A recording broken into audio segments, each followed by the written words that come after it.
Elected district. I've been elected twice now. In 2004, when no other South Asian, I'm the first South Asian to be elected a district leader from Church Street politics. And I'm the first one that got that banner through and broke the barrier. And then I was elected last year to another assembly district, so I hold a somewhat of a record. I'm the only person to be elected twice in two different district leader posts, Assembly 38 and Assembly 24, and we're fighting very hard with the discipline. But I want to introduce a young man tonight in addition to what we're doing who emboldens and shows us what we can do with power. And his name is Zoran Mamdani. Zoran Mamdani, give him a round of applause, is one of the most popular, hard-working and inspirational leaders of his generation in New York State and in Queens. And he has led the fight in every way. In civil rights and civil liberties and minimum wages and just about every part of human dignity, Zoran has stood up and we're very proud of him. So now that we've assimilated, now that we've got there, I want to tell you something. You don't have to wait on any organization if you want to run for office. I'm an attorney and I ran because I wanted to help my fellow man. So you don't have to wait on anyone to endorse you, to push you, or wait in line. As long as your heart is there, that is the major qualification. You can do it on your own. And I've done that because nobody else thought about this, even before ASAAL. 2004, ladies and gentlemen, we're going back a long way. We'll take that dream forward and take it with you and make sure that you can become elected, you can continue to count, you can be the voice of others, and you, brother, can make changes. So let me call Zoran Mamdani, like I said, the face of empowerment, the man who's manifested. It's a manifestation of our efforts, so to speak. And Zoran, thank you very much for doing the great work.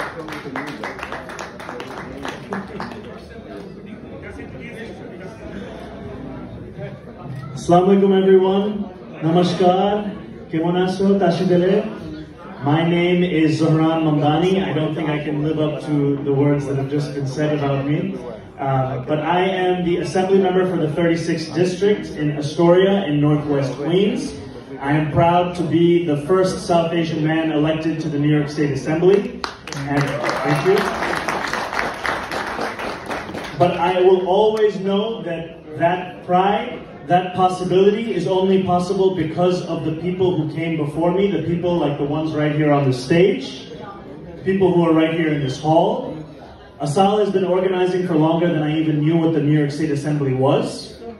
It is very, very important that we understand that our power comes from our organization. It does not come from any elected official. It does not come from people telling us it's the right time to start organizing. It comes from ourselves when we move together as one. It is a pleasure and a privilege to be here at ASAAL.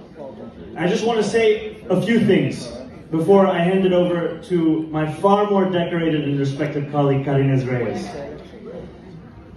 You know, South Asians are a critical part of our city's cultural fabric. We are a critical part.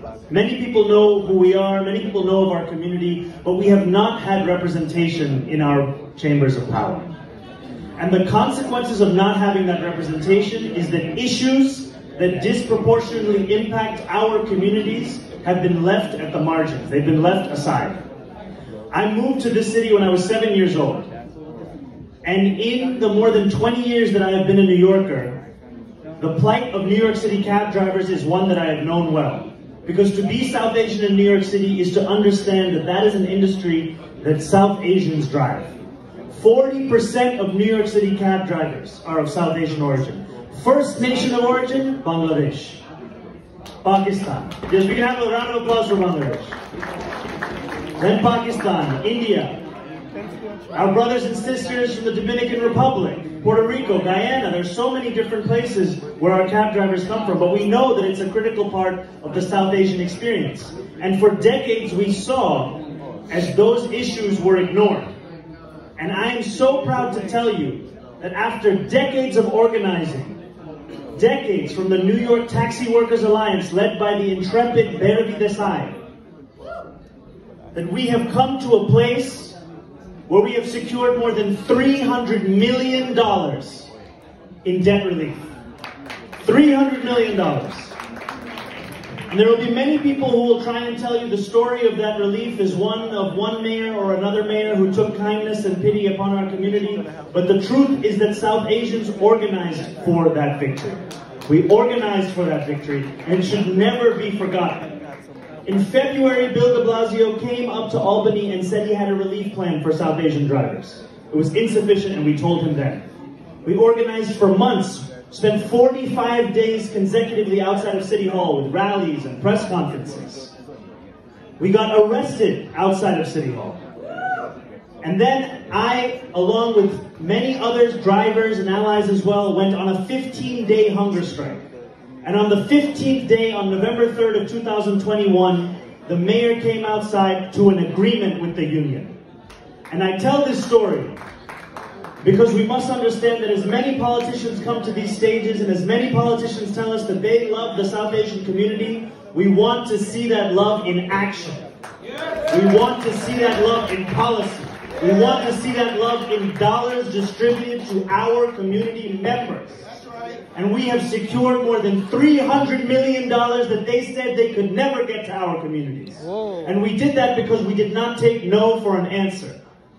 So, when Mafunkel asks about what we're going to do to fight for gig workers, when people have a question about how we will represent South Asian laborers, the South Asian struggle, we must know that though we will be the ones asking the question, it is not going to be the people in power who will give us the final answer. We will get the answer we deserve, and we will get that answer through the work that we will put in the chambers of power in Albany and City Hall and out there in the streets. So thank you so much for having me. It is a pleasure to be here with you. These are the struggles we have had over these last few years. There are many, many more to come. Know that I will be there with you. I am in such gratitude to be here in the company of so many who have done so much for years far beyond mine. I see Astoria Welfare Society here, Astoria, which is my district, and this is an organization that it makes sense to see them here at ASAAL because they keep people fed, they keep people whole, they keep people believing, and that is what ASAAL does for so many others. So let's have a round of applause for ASAAL. And now I will ask if you can please join me in a round of applause.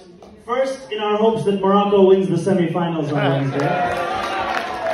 We know it's going to be the first time an African team, an Arab team, a Muslim team goes all the way in the World Cup. We know it's going to happen. And now an even louder round of applause for Karines Reyes.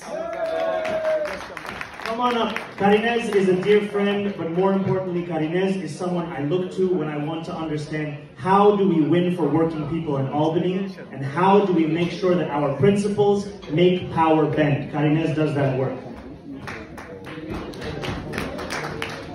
Thank you, Zahra. Zahra and I talk about soccer and the Morocco team all the time.